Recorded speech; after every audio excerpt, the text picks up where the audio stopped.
Halo Sumatera Utara, selamat sore pemirsa. Sumatera Utara hari ini hadir untuk memperbaharui informasi Anda seputar Sumatera Utara. Kami kembali hadir menjumpai Anda pada edisi Minggu, tanggal 8 Juni tahun 2025. Berikut topik berita hari ini. Polisi tetapkan mantan Kades Siloting tersangka korupsi anggaran dana desa. Penyembelihan hewan kurban presiden di Karo. Pemerintah Uni Emirat Arab sumbang 100 kambing kurban ke desa Pantai Geni.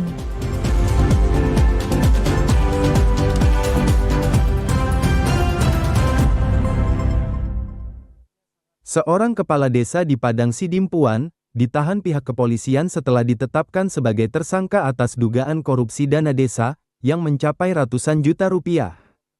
Kapolres Padang Sidimpuan AKBP Wira Prayatna menjelaskan bahwa kasus ini terungkap setelah dilakukan penyelidikan dan penyidikan oleh tim Tipikor Satreskrim Polres Padang Sidimpuan pada tanggal 14 Februari 2025 lalu terhadap adanya tindak pidana korupsi terkait pengelolaan keuangan Desa Siloting, Kecamatan Padang Sidimpuan Batuna II, Padang Sidimpuan, tahun anggaran 2023 yang bersumber dari dana desa.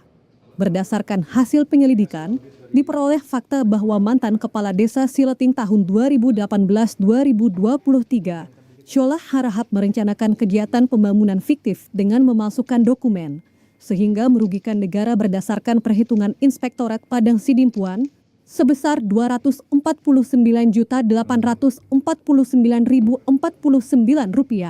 Jadi modus operandinya kami perjelas lagi bahwa yang pertama, pelaku membuat dokumen fiktif berupa dokumen notulen musyawarah, daftar hadir musyawarah, dan daftar usulan dalam penyusunan perubahan APBD Siloting tahun anggaran 2023. Kemudian, yang kedua, membuat tanda tangan palsu pada dokumen daftar hadir musyawarah dalam penyusunan perubahan APBD Siloting tahun anggaran 2023 yang berupa tanda tangan masyarakat Siloting dan perangkat desa.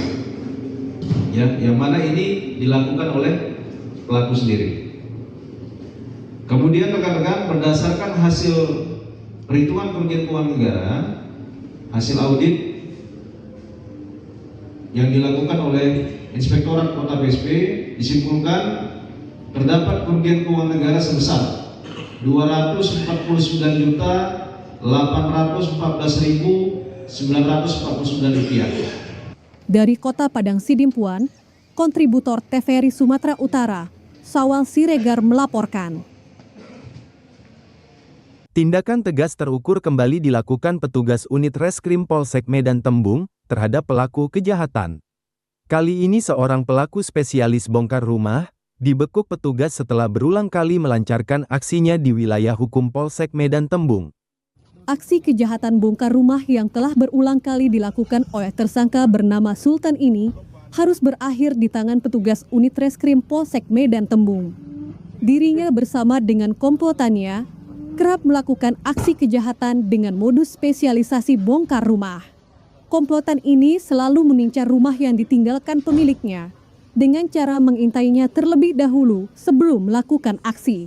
Sultan bersama dengan dua orang komplotannya yakni Rudi dan Raja yang kini buron dan dalam pengejaran petugas. Dalam melancarkan aksinya, pelaku membongkar rumah di kawasan Jalan Utama Desa Kolam, Kecamatan Percut Seituan.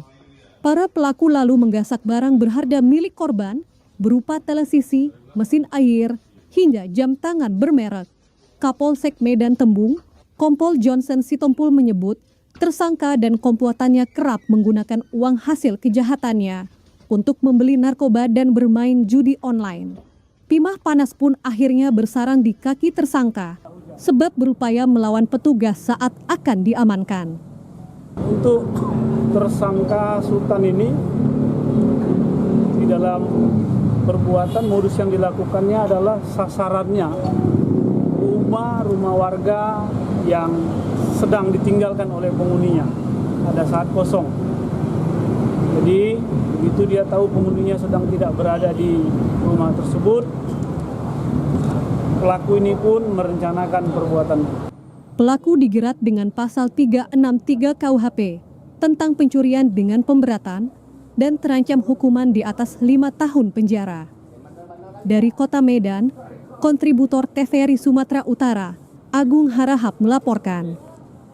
Unit Reskrim Polsek Medan Barat menangkap seorang pria yang melakukan tindak pidana pencurian di rumah seorang anggota TNI hingga menyebabkan kerugian mencapai puluhan juta rupiah. Tanpa alat bantu, pelaku berhasil masuk ke dalam rumah korban melalui jendela rumah. Pelaku kemudian dengan cepat berhasil membawa kabur sejumlah perhiasan emas dan jam, serta kacamata bermerek dengan total kerugian mencapai 60 juta rupiah. Kurang dari sehari usai melakukan aksi pencurian, pelaku ditangkap oleh unit Reskrim Polsek Medan Barat berkat laporan dari korban. Saat ditangkap, pelaku mencoba kabur dengan melawan petugas, sehingga memaksa petugas mengambil tindakan tegas dan terukur terhadap pelaku. Kanit Reskrim Polsek Medan Barat, Ibtu Febri Sitepu menyebut, pelaku yang ditangkap tercatat merupakan residivis kasus serupa dan sudah pernah 3 kali dipenjara untuk kejahatan yang sama. Pelaku menggunakan uang hasil kejahatannya untuk membeli narkoba. Kita menerima laporan dari korban, salah seorang korban, bahwasanya rumah mereka dibobol. Jadi untuk apa yang dicuri itu salah satunya dengan rincian 1 kotak perhiasan isinya emas, 2 jam tangan, sama 8 kacamata yang bermerek. Untuk kerugian ditaksir perkiraan 60 juta. Untuk rumah salah satu anggota TNI. Kalau pelaku sudah residivis, yaitu sudah 3 kali masuk penjara. Dari Kota Medan, kontributor TVRI Sumatera Utara, Reski Herdana melaporkan. Satuan Reserse Narkoba Polrestabes Medan memusnahkan puluhan kilogram narkotika jenis sabu yang merupakan hasil penindakan pada bulan Mei lalu. Narkotika jenis sabu seberat 22 kg ini dimusnahkan oleh Satres Narkoba Polrestabes Medan. Jenis sabu yang dibungkus dengan menggunakan kemasan teh Cina oleh petugas Satres Narkoba Polrestabes Medan berhasil membekuk seorang kurir berinisial H di kawasan Jalan Aksara, Deli Serdang.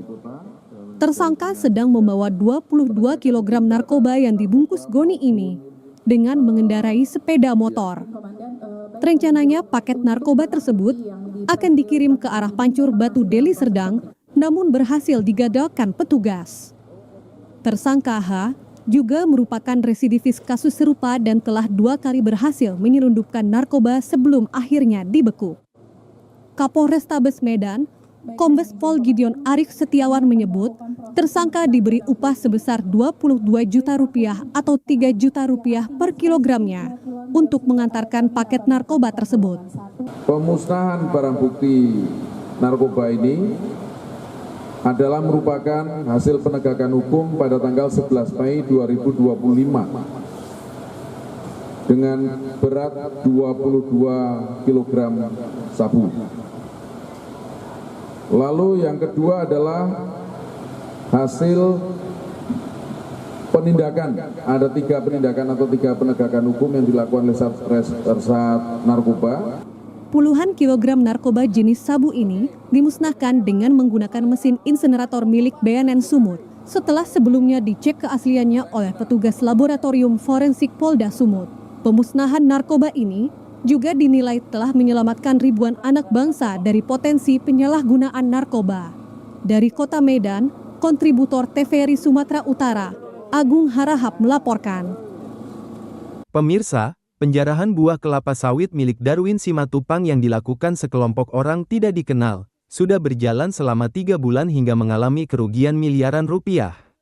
Sampai kini, belum ada tindakan tegas dari penegak hukum. Walaupun telah melaporkan kasus pencurian buah kelapa sawit ke pihak kepolisian Polres Padang Lawas, namun hingga kini belum ada tindakan tegas dari aparat penegak hukum. Bahkan kini para pencuri telah berani secara terang-terangan memanen kelapa sawit di siang hari.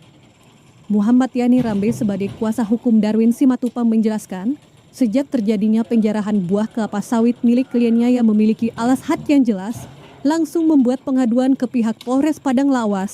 Namun sudah 3 bulan semenjak laporan dibuat, hingga kini belum ada tindakan dari pihak kepolisian. Persisnya seluruh perkebunan itu dikuasai, dipanen oleh para terlapor secara keseluruhan. Sudah jelas kebun kelapa sawit itu dikelola oleh klien saya selama puluhan tahun. Bagaimana mungkin saat ini ada orang yang datang ke sana mengklaim itu lahan miliknya? Saya pikir ini sangat ironi begitu kira-kira. Kebun kelapa sawit klien saya itu kurang lebih 70 hektar. Namun ada informasi dari mereka kebun kelapa sawit itu 200 hektar katanya. Padahal kan yang punya kebun itu klien saya. Kan begitu kira-kira. Nah, jadi mau itu 200 hektar apa segala macam, suratnya itu cuma 70 hektar. Kan begitu kira-kira.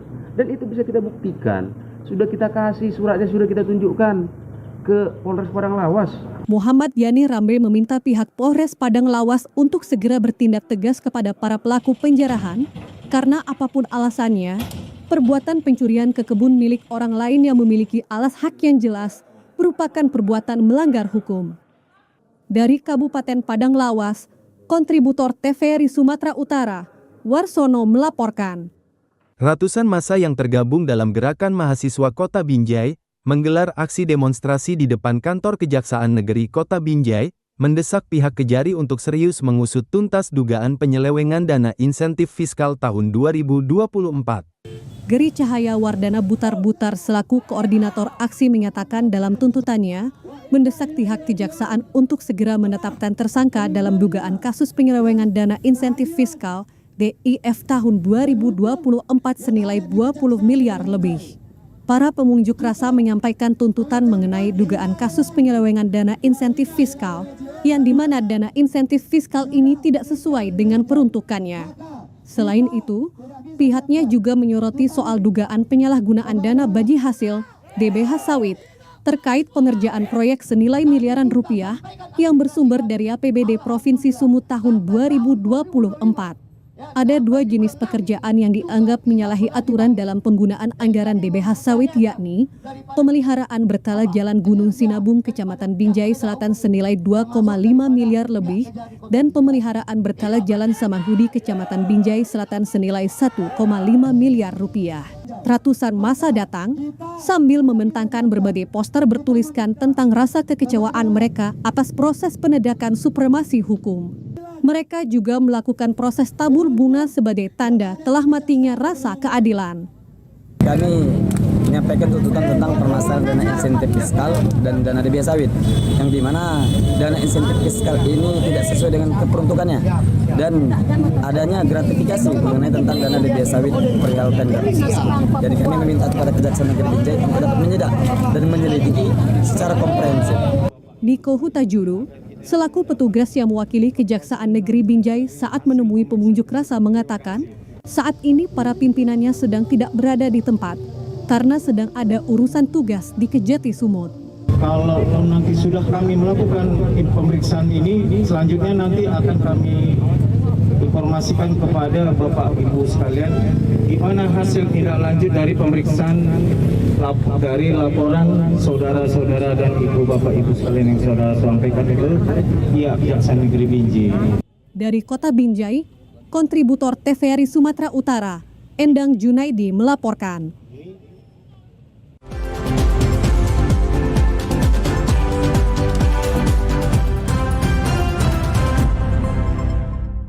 Gerakan Pemuda Serdang Bedagai meminta seluruh anggota DPRD Serdang Bedagai untuk melakukan pengawasan terhadap roda pemerintahan yang saat ini dinilai tidak transparan dalam penggunaan anggaran yang bersumber dari uang rakyat. Hal tersebut disampaikan Koordinator Aksi Nanda Mahmadi dalam penyampaian orasinya di depan gedung DPRD Serdang Bedagai. Terdapat 6 poin dalam tuntutannya, mulai dari mosi tidak percaya terhadap lembaga DPRD yang tidak paham dengan tugas pokok dan fungsinya sebagai legislatif, menduga adanya konspirasi antara legislatif dan eksekutif dalam penggunaan anggaran APBD Serdang Bedagai. Meminta lembaga DPRD untuk komitmennya menjalankan fungsinya dalam pengawal Impres nomor 1 tahun 2025 terkait efisiensi anggaran belanja daerah. Selain itu, Mereka meminta lembaga DPRD berani memanggil Bupati untuk mengembalikan seluruh kegiatan pada rancangan penggunaan anggaran yang telah disepakati bersama. Sementara itu, para pengunjuk rasa juga meminta DPRD untuk lebih tegas dalam mengusut temuan kegiatan yang tidak sesuai dengan RPJMD, serta meminta lembaga DPRD mendorong untuk memproses dugaan tindak pidana korupsi yang terjadi di Serdang Bedagai. Hal tersebut disampaikan Nanda kepada lembaga legislatif yang saat ini dirasa tidak ada gerakan apapun dalam melakukan pengawasan terhadap kinerja eksekutif. Hari ini bisa kecil, sampai yang menjamin kemungkinan akan terjadi yang besar esok hari. Kalau tidak disuarakan, kalau tidak ditindaklanjutin, maka terlalu nyaman oknum-oknum yang melakukan tindak pidana korupsi di Kabupaten Serdang Bedagai ini. Dari Kabupaten Serdang Bedagai, kontributor TVRI Sumatera Utara, Frank Gulto melaporkan. Dukung swasembada pangan nasional, Polres Sibolga bersama TNI dan Pemko Sibolga melaksanakan panen raya jagung di lahan 1,5 hektar yang berlokasi di perbukitan Panomboman, Kecamatan Sibolga Utara. Panen raya jagung di lahan 1,5 hektar milik Pemko Sibolga di kawasan perbukitan Panomboman yang dilaksanakan Polres Sibolga bersama TNI dan Pemko Sibolga merupakan rangkaian kegiatan serentak panen raya yang dilaksanakan Presiden Prabowo bersama Kapolri dan Menteri Pertanian di Provinsi Kalimantan Barat kemarin. Pada kegiatan tersebut, tampak Wali Kota Sibolga begitu semangat memetik hasil panen raya jagung kuartal kedua yang merupakan lanjutan dari aksi gerakan tanam jagung 1 hektar tanah yang diinisiasi Polri beserta jajarannya, dan hasil panen raya jagung di Kota Sibolga kali ini total panennya mencapai ratusan kilogram. Wali Kota Sibolga Ahmad Syukri Penarik menyampaikan, pemerintah Kota Sibolga sangat mendukung sepenuhnya pelaksanaan ketahanan dan swasembada pangan di Kota Sibolga. Bahkan dukungan yang diberikan yakni meminjam pakaikan lahan seluas 1,5 hektar untuk diberdayakan dalam mewujudkan program ketahanan pangan nasional tahun 2025. Pada dasarnya Pemko Sibolga mendukung ketahanan pangan yang di bawah naungan Polres Kota Sibolga. Ini adalah lahan pemerintah Kota Sibolga yang kami pinjam pakaikan untuk Polres Kota Sibolga dalam melaksanakan kegiatan ketahanan pangan. Himbauan kepada masyarakat Kota Sibolga dalam hal ketahanan pangan bukan karena luas wilayah, tetapi di pekarangan rumah juga kita bisa melaksanakan ketahanan pangan, menanam cabai, menanam jagung, dan menanam ubi. Dari Kota Sibolga, kontributor TVRI Sumatera Utara, Raymond melaporkan. Dukung program swasembada pangan nasional, Polri melakukan panen raya jagung serentak kuartal 2 di 2 kabupaten, yaitu di Kabupaten Labuhan Batu Utara dan Labuhan Batu. Polres Labuhan Batu menunjukkan komitmennya dalam mendukung program Presiden dalam mewujudkan ketahanan dan swasembada pangan nasional dengan melakukan panen raya jagung di lahan perkebunan sawit di Desa Brasel Marbau, Kabupaten Labuhan Batu Utara.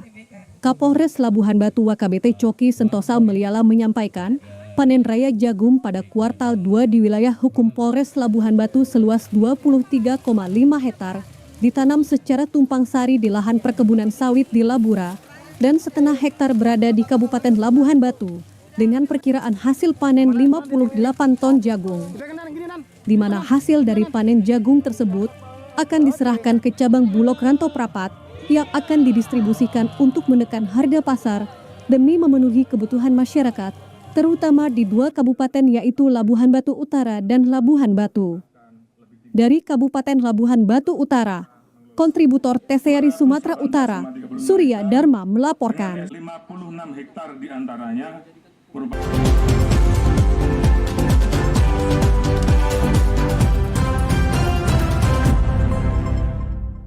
Penyembelihan hewan kurban di lingkungan TVRI Sumatera Utara dilaksanakan di kantor TVRI Sumut Jalan Putri Hijau Medan pagi tadi. Dengan semangat berkurban, dapat meningkatkan silaturahmi dan kekompakan antar sesama karyawan dan karyawati di lingkungan TVRI Sumut. Pelaksanaan penyembelihan hewan kurban yang dilaksanakan tahun ini setelah sebelumnya 2 tahun tidak dilakukan. PLT Kepala Stasiun TVRI Sumatera Utara, Bustami mengucapkan syukur kepada Allah Subhanahu wa Ta'ala karena tahun ini dapat kembali melaksanakan penyembelihan hewan kurban dengan jumlah hewan kurban sebanyak 3 ekor lembu dan peserta kurban diikuti oleh PLT Kepstat TVRI Sumut Bustami, Kepala Tata Usaha Muhin dan Bagian Keuangan Endang Muyani, beserta karyawan-karyawati di lingkungan TVRI Sumut. Dikatakan, ibadah kurban merupakan salah satu bentuk ketaatan kepada Allah Subhanahu wa Ta'ala yang diwujudkan melalui penyembelihan hewan kurban agar menjadi pribadi yang taat dan bersyukur kepada Allah Subhanahu wa Ta'ala. Melalui Idul Adha ini dapat meningkatkan semangat berkurban dan diharapkan tahun depan peserta kurban meningkat lagi sehingga jumlah hewan kurban yang disembelih juga bertambah. Daging kurban ini nantinya akan diberikan kepada karyawan-karyawati TVRI Sumatera Utara dan warga sekitar. Alhamdulillah pada hari ini kita melaksanakan penyembelihan hewan kurban sebanyak ada 3 ekor. Karena memang baru tahun ini kita mulai kembali. 2 tahun belakangan ini memang karena ada kondisi dan situasi yang tidak memungkinkan sehingga tidak kita laksanakan. Kita berharap untuk tahun-tahun yang akan datang juga akan kita laksanakan yang lebih dari sini. Sementara daging kurban yang kita sembelih hari ini akan kita distribusikan kepada kawan-kawan karyawan-karyawati TVRI. Selain itu juga kepada masyarakat di sekeliling TVRI Stasiun Sumatera Utara ini. Kita berharap tahun ke depan akan lebih banyak lagi kawan-kawan yang ingin berkurban. Dari Kota Medan, Imelda melaporkan. Bupati Karo menyerahkan sapi hewan kurban bantuan Presiden RI, sekaligus dilakukan penyembelihan hewan kurban Gubernur Sumatera Utara dan milik Bupati Karo di Masjid Agung Kabupaten Karo kemarin. Penyaluran hewan kurban ini merupakan bentuk kepedulian Presiden Prabowo terhadap masyarakat. Sapi diberikan melalui pemerintahan daerah, selanjutnya disalurkan kepada masjid atau di tempat yang ditunjuk. Selain hewan kurban Presiden Republik Indonesia, juga menyerahkan dan menyaksikan langsung penyembelihan sapi hewan kurban Gubernur Sumatera Utara Bobi Afif Nasution dan milik Bupati Karo Antonius Ginting. Terlihat antusias jamaah dan masyarakat di Kabanjahe Kabupaten Karo menyaksikan proses penyerahan hewan kurban bantuan Presiden Republik Indonesia yang berbobot 872 kg dan penyembelihannya yang dilakukan oleh Kepala KUA Kemenak Karo Ustadz Nasrun Tarigan. Bupati Karo dan BK Masjid Agung Kabupaten Karo mengucapkan terima kasih atas bantuan sapi kurban tersebut dan selanjutnya didistribusikan kepada masyarakat yang membutuhkan. Bentuk perhatian Presiden RI dan Gubernur Sumatera Utara terhadap masyarakat Karo, Bupati Karo Antonius Ginting juga mengungkapkan apresiasi dan kebanggaannya karena sapi kurban yang berbobot hampir 1 ton dari Presiden dibeli dari peternak lokal warga desa Aji Buhara, Kecamatan Tiga Panah, Kabupaten Karo. Dirinya berharap ini menjadi motivasi kepada peternak lainnya, serta Dinas Pertanian dan Peternakan Pemkab Karo, untuk terus meningkatkan hasil produksi ternak sapi seperti jenis sapi limosin dan simental yang dapat berbobot lebih dari 1 ton. Sebagai Bupati Karo beserta perangkatnya khususnya Dinas Pertanian Karo merasa bangga karena ada di Kabupaten Karo hasil inseminasi buatan yang hari ini kita saksikan seekor sapi dengan berat 872 kg.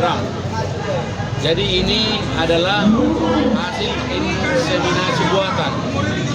Ini makanannya makanan lokal, bukan resep. Jadi kalau mungkin dilakukan dengan pemberian makanan yang lebih baik, mungkin bisa mencapai hasil yang lebih baik lagi. Semoga peternakan Karo bisa lebih unggul lagi. Di Dinas Pertanian, khususnya peternakan, mari kita tingkatkan lebih baik lagi hasil peternakan lokal, supaya di masa yang akan datang capaian kita menjadi lebih baik lagi. Dari Kabupaten Karo, kontributor TVRI Sumatera Utara, Surya Rambe melaporkan. Panitia Kurban Masjid Al-Mujahidin Kelurahan Simare-Mare Kota Sibolga membagikan ratusan bungkus daging sapi kurban Presiden Prabowo kepada warga muslim yang bermukim di sekitaran masjid maupun warga lainnya. Selain membagikan daging sapi kurban dari Presiden Prabowo seberat 920 kg yang disembelih oleh panitia kurban pagi tadi di Masjid Al-Mujahidin, juga membagikan ratusan bungkus daging kurban milik warga yang menyalurkan hewan kurbannya berupa kerbau sebanyak 4 ekor pada Idul Adha tahun ini di Masjid Al-Mujahidin. Masyarakat yang mendapat pembagian daging kurban dari Presiden menyampaikan ucapan terima kasih kepada Presiden Prabowo. Selain itu, warga juga berterima kasih kepada pemerintah Kota Sibolga yang telah memilih Masjid Al-Mujahidin di Kelurahan Simarmara untuk menjadi lokasi penyembelihan kurban milik Presiden yang beratnya hampir mencapai 1 ton. Imam Masjid Al-Mujahidin Muhammad Yanto menjelaskan, untuk pembagian daging kurban sapi milik Presiden Prabowo, pihaknya menyediakan sebanyak 300 kupon yang telah dibagikan kepada masyarakat. Sedangkan pola pembagiannya, masyarakat hanya diminta menukarkan kembali kupon tersebut kepada panitia kurban. Sementara berat dagingnya akan diterima masyarakat dalam 1 bungkusan plastik dipastikan tidak akan mengecewakan. Rencanakan dalam 300 kupon untuk yang hari ini kita terima bantuan dari Pak Prabowo. Dari Kota Sibolga, kontributor TVRI Sumatera Utara, Raymond melaporkan. Desa Pantai Gemi, Kecamatan Stabat Kabupaten Langkat, menerima sumbangan 100 ekor kambing kurban dari pemerintah Uni Emirat Arab melalui Yayasan Human Inisiatif yang disembelih pada Hari Raya Idul Adha kemarin. Penyerahan hewan kurban ini diberikan oleh Yayasan Human Inisiatif kepada Kepala Desa Pantai Gemi.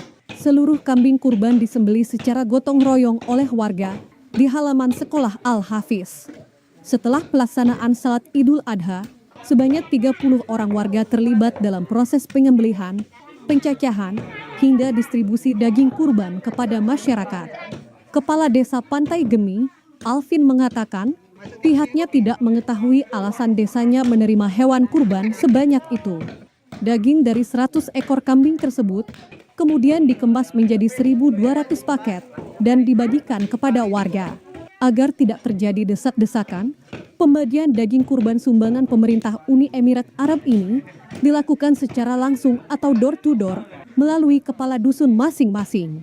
Mewakili warga Desa Pantai Gemi, Alvin mengucapkan terima kasih kepada pemerintah Uni Emirat Arab atas sumbangan 100 ekor kambing tersebut. Yang memberikan tahun ini kurban 100 ekor kambing untuk Desa Pantai Gemi, Kecamatan Stabat, Kabupaten Langkat, Sumatera Utara, yang nantinya kami kemas insya Allah menjadi 1.200 bungkus yang akan kita berikan kepada masyarakat. Dari Kota Binjai, kontributor TVRI Sumatera Utara, Endang Junaidi melaporkan. Ramai warga menyaksikan proses penyembelihan hewan kurban pada momen Idul Adha 1446 Hijriah, sementara para penerima manfaat daging kurban merasa sangat terbantu di tengah perekonomian lemah. Dari sejumlah masjid termasuk komunitas masyarakat muslim yang melaksanakan penyembelihan hewan kurban pada momen Idul Adha 1446 Hijriah di wilayah Kota Gunung Sitori, salah satunya di Masjid Saumbo Kecamatan Gunung Sitori, sebanyak 17 ekor hewan kurban disembelih kemarin. Salah seorang warga, Dewi Kurnia Nazara mengatakan, dengan berkurban secara tulus dan ikhlas mengandung nilai iman dan rasa sosial yang diridhoi Allah Subhanahu wa Ta'ala.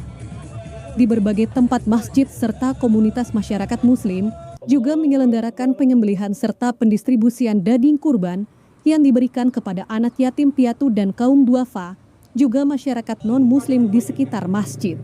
Dari Kepulauan Nias, kontributor TVRI Sumatera Utara, Aliasa Telaumbanua melaporkan.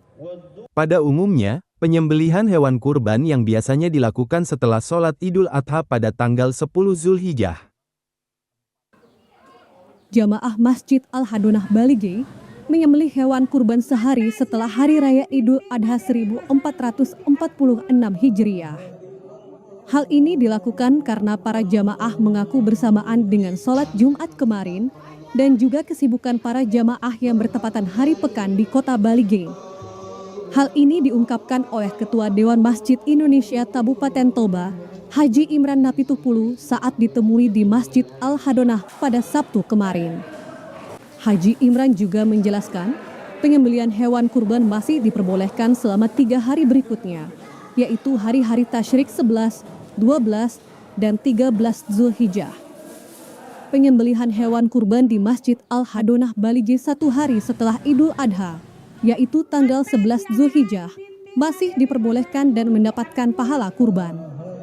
Waktu yang sah untuk menyembelih kurban adalah setelah sholat Idul Adha hingga matahari terbenam pada hari terakhir tasyrik, yaitu 13 Zulhijjah. Penyembelihan pada tanggal 11 Zulhijjah merupakan hari tasyrik, sehingga masih dalam batas waktu yang diperbolehkan untuk berkurban. Meskipun tidak seperti waktu yang paling utama yakni 10 Zulhijjah, menyembelih pada hari tasyrik tetap sah dan mendapatkan pahala kurban.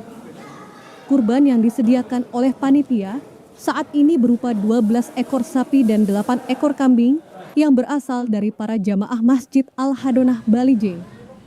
Daging kurban akan dibagikan kepada 500 kepala keluarga dan warga sekitarnya. Haji Imran berharap berkurban merupakan bentuk ketaatan jamaah dalam beragama. Meski saat ini dapat para jamaah sangat antusias untuk berkurban. Namun setiap tahunnya jamaah yang ingin berkurban tahun depan dan akan lebih banyak lagi. Ya, harapan kita dengan berkurban ini kan sehingga masyarakat bisa untuk mentaati ajaran agama terutamanya gitu ya. Ya selain itu juga kita berharap tahun depannya mudah-mudahan akan tergerak saudara-saudara kita muslim untuk berkurban lebih banyak lagi. Dari Kabupaten Toba, kontributor TVRI Sumatera Utara, Budi Hutagaul melaporkan. Pemerintah Desa Dalu 10B, Kecamatan Tanjung Morawa, Kabupaten Deli Serdang, melakukan pemeliharaan saluran irigasi untuk mendukung pencapaian swasembada pangan. Pemerintah Desa Dalu 10B berupaya meningkatkan kemandirian pangan dan memastikan bahwa kebutuhan pangan lokal dapat dipenuhi dari hasil produksi sendiri.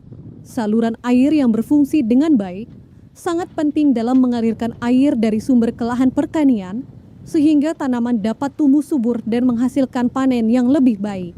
Dampak positif dengan ketersediaan air yang cukup membuat produktivitas pertanian di Desa Dalu 10B dapat meningkat, sehingga bisa mendukung upaya pencapaian swasembada pangan. Menurut Kepala Desa Dalu 10B, Wantoro, untuk menindaklanjuti permohonan petani kepada Menteri Koordinator Bidang Pangan, Zulkifli Hasan, yang sudah memberikan bantuan mesin pompa dan instalasi listrik dari PLN yang ramah lingkungan, namun parit yang menyalurkan air tersebut sudah dangkal dan tidak dapat mengalir dengan lancar. Kelompok tani melalui pemerintahan desa bermohon kepada Dinas Pekerjaan Umum untuk menurunkan alat berat agar dapat melakukan pengorekan parit tersebut dengan lebar 1 meter dan kedalaman 60 cm. Bahwasanya ini adalah tindak lanjut daripada program Menteri Pertanian yang kemarin setelah membantu program Airpom, kemudian kita pada saat ini sedang melakukan pembenahan aliran irigasi ya, karena kebetulan ini memang kita sudah sangat mendesak dan sebentar lagi kita akan musim tanam dan ini sebetulnya sudah waktunya tanam, tapi karena kita masih dalam perbaikan aliran tali airnya sehingga masyarakat menunggu sampai tali air ini selesai. Salah seorang anggota kelompok Tani Matmono mengucapkan banyak terima kasih kepada pemerintah yang sudah merealisasikan air masuk ke persawahannya. Karena parit-paritnya udah sumbat semua, udah 20-an tahun lebih nggak dicuci pakai begu, itu kan dicuci. Iya. Udah hilang semua, sumbat semua lah. Nolong kali lah, senang kali lah udah. Iya. Tertolong kali udah. Selama ini kan 1 kali. Oh 1 kali ya. Karena nggak berjalan ini tadi kan, bantuan pompa apa ini macet, rusak, nggak bisa beli. Nah jadi dibantu lagi, listrik masuk sawah istilahnya tertolong kali udah. Pemerintah Desa Dalu 10B bekerjasama dengan Babinsa dan Babin Kamtipmas akan terus membantu para petani dalam mendukung swasembada pangan. Dari Kabupaten Deli Serdang, kontributor TVRI Sumatera Utara, Zufri Hafiz melaporkan. Ikut informasi perakiraan cuaca di sejumlah daerah di Sumatera Utara, dari Badan Meteorologi, Klimatologi dan Geofisika Wilayah 1 Medan, berlaku pada hari Senin, tanggal 9 Juni tahun 2025.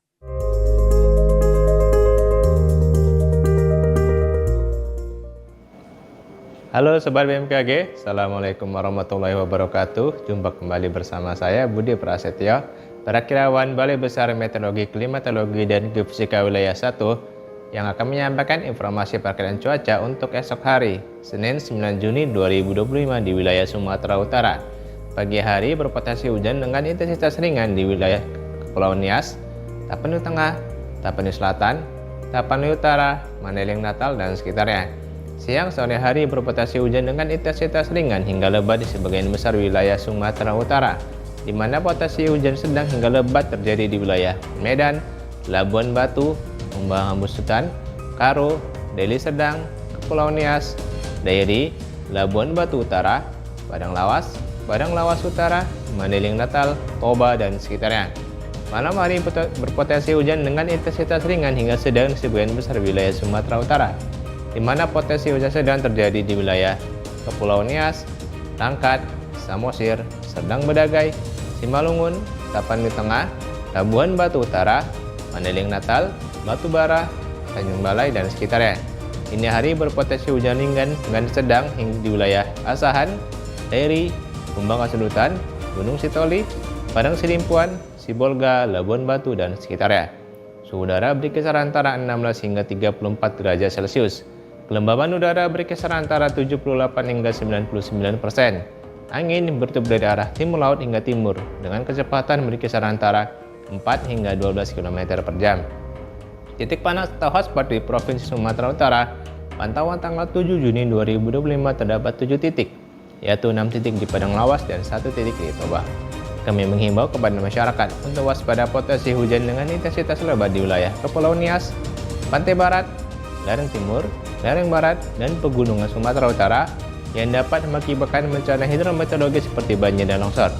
Demikian informasi yang dapat saya sampaikan, semoga bermanfaat bagi kita semua. Assalamualaikum warahmatullahi wabarakatuh.